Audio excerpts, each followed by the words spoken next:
Hi friends, ఈరోజు గోధుమ పిండి బజ్జీలు ఎలా చేసుకోవాలో చూద్దాం రండి. పిండిని జల్లెడ పట్టుకొని కొంచెం ఉప్పు వేసుకొని చూడండి, నేను చూపెడుతున్నా. 3 గ్లాసుల చక్కెర వేసుకొని కొంచెం సోడా పొడి వేసుకొని ఇలా వాటర్ కలుపుకొని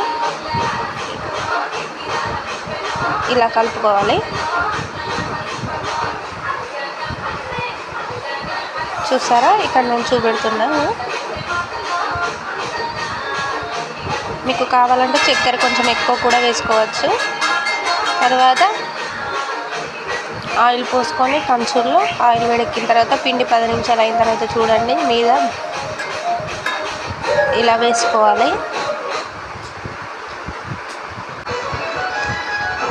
ఇలా వేసుకొని చూడండి ఎంత బాగా పొంగుతున్నాయో. ఇలా టర్న్ చేసుకొని గోల్డెన్ కలర్లోకి వచ్చిన తర్వాత ఇలా టర్న్ చేసుకొని తీసేయడమే.